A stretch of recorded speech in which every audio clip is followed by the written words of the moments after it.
Astelena dugu eta berriro ere Eusko Ikaskuntzari eskaintzen diogun tartea ekarriko dizuegu.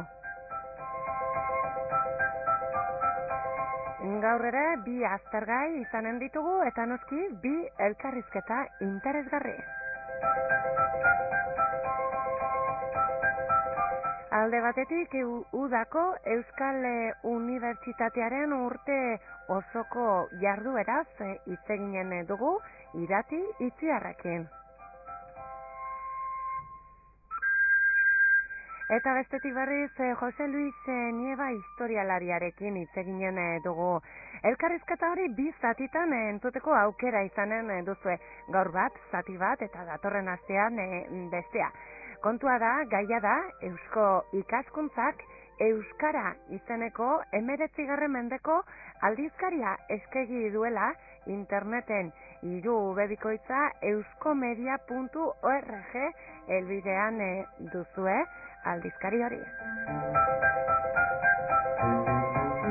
Aldizkari hortaz hor lan egiten zuten jende ilustreaz eta gaur egun aldizkari horren edo aldizkari horrek duen garrantziaz hitz egin dugu esandakoa Jose Luis Nievarekin.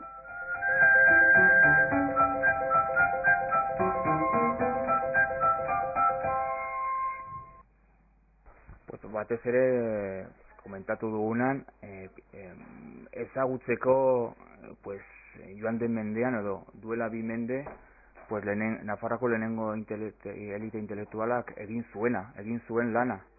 Batez ere lan hori ez delako edo ez duelako egiten bat hemengo edo gaur egungo Nafarroarekin.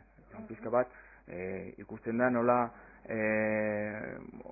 garaio horretako eliteak, lehenengo eliteak, garrantzitsuenak, Kanpion Oro Irlanda eta bar, nola bere pentsamenduak ez duela egiten bat, pues oraingo pentsamendu irabazlea, nola bai izateratik.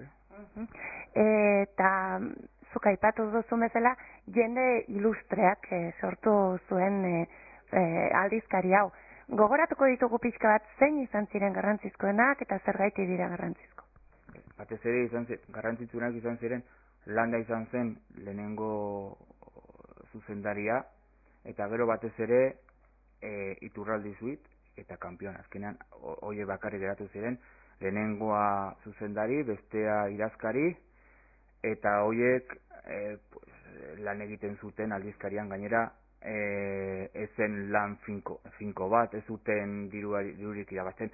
Bestalde batetik, ez zutelako behar, osea, ziren dirudunak, aberatzako ez zuten lan hori, orduan bazen pizka bere ez hobi, baina, bueno, nahi zuten, horiekin nahi zuten, ez zuten bere lana, orduan, horiek hartu zuten ardura, lanak argitaratzen, bere lanak, baina, noski, azkenean zure lanak ere bukatzen dira.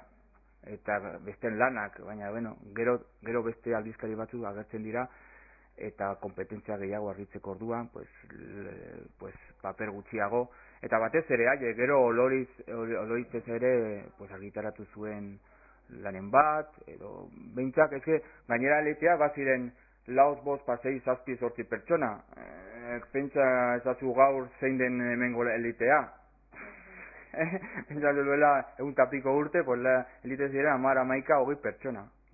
Eta horien artean, euskararen gaiak eta asko interesatzen zitzaizkien intelektuala hauei. Bai, hori ziren, batez ere garrantzitsuena ziren horiek. Eta horiek, pues, euskararen alde lan egiten zuten, batez ere ez zegoen dikotonomia hori alde kulturala politikoak, kutsadura hori ez, batez ere, haiek izaten alziren oso euskaldun kutsuak eta espainiarrak. Ez zegoen bide gurutze hori. Ez zegoen bide, gero hasiko da, edo batez ere gaur hemendik ikusiko da, gaur egungo ikuspegi horrek kutsatuko du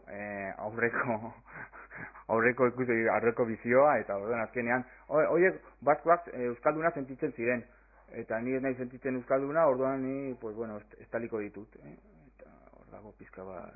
Haiek ez zutela dikotomia hori aipatzen duzun hori, ez da? Posiblea zen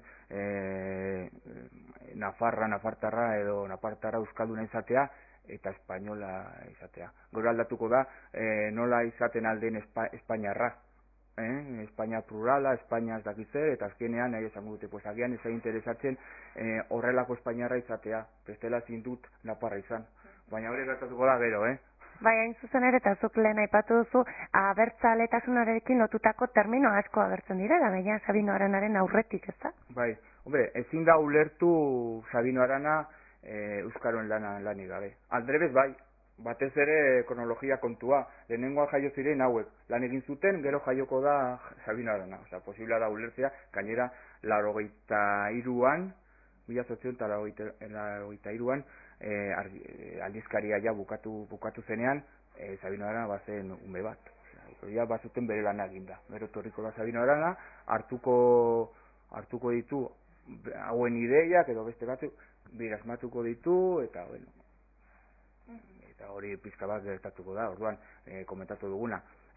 Dena ezen jaio Sabino Aranarekin, hori da, garrantzia gehiagia ematea Sabino Aranari, eta gainera ezen jaio dena Sabino Aranarekin, eta ezen jaio dena kanpoan, dena da Bizkaiakoa Sabino Arana, eta ez, dena asko da, ez da hemengoa da, eta ez Sabino Aranarena. Euskara izeneko aldizkariaren berri eman dizuegu alde batetik, esandakoa interneten duzue eskegita, 3 ubebikoitza euskomedia.org elbidean. Udako Euskal Unibertsitatearen berri eman nahi dizuegu bestaldetik irati itziarrekin itzeginen dugu, kasu honetan urte osoan egiten duten lanaz gogoratu, uztailean hemen Iruñean ikastaro horiek izanen dituzuela, baina esandakoa urte guztian zer egiten duten eta kontatu digu irati itziarrek. Urtean zehar hori da, bere sailak UEUren egituraren parte dira. Sailak dira UEU mugitzen dutenak, UEUri esaten diotenak ze ikastaro antolatu behar diren, edo ze jardunaldi, edo ze gai landu behar den. Hauek ere, zuk esan bezala, urte osoan zehar egiten dutelan, eta orduan urtean zehar egiten duguna da, udako ikastarak prestatuz gain, ze baten du uztailan gaudela, baina berez urte osoko lana ematen digu, beste emat ikastaro, prestakuntza, etengabeko prestakuntza, formazioak antolatzen ditugu, baita hemen Nafarroan ere, ILS-etekin, Uarteko Baliabide Zentruarekin, hau da, Nafarroko gobernuarekin antolatzen ditugu ikastaroak, eta gero gure aldetik, gure bulegoan ere antolatzen dira ikastaroak. Dena den, zail horiek jarraipena esan duzu baiet, izaten dutela, baina zer dago horre zail bakoitzean jende bat eta arduratzen da eta bilerak egiten dituzte, edo ikerketak, edo zer da zehazki zail hauetako bakoitzaren lana, zer egiten dute urtean zehaz?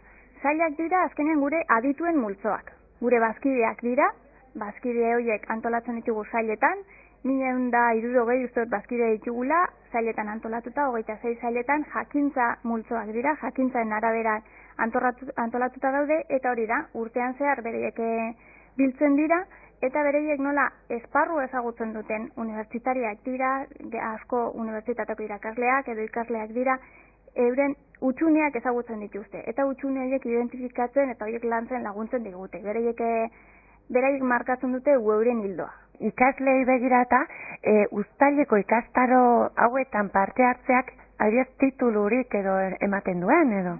Hala da, bertan gure ikastaroetan ikasle moduan parte hartzen duten ikaslei ziurtagiri bat emango diegu, klaseak bukatu ondoren, orduan uztailan bukaeran edo banatzen ditugu, eta gero horiek erabili ditzakete kredituak edo lortzeko.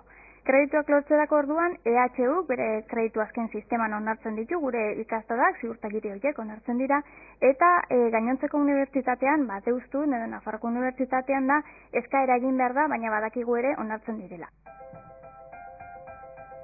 Hortaz, bigai, interesgarri gaurkoan Eusko Ikaskuntzaren tarte hontara ekarri dizkizu egunak, alde batetik, historia eta literatura uztartuta Euskara aldizkari hortan, eta bestetik Udako Euskal Unibertsitatea urtean zehar egiten duten lana, eta alakoak izan ditugu izpide.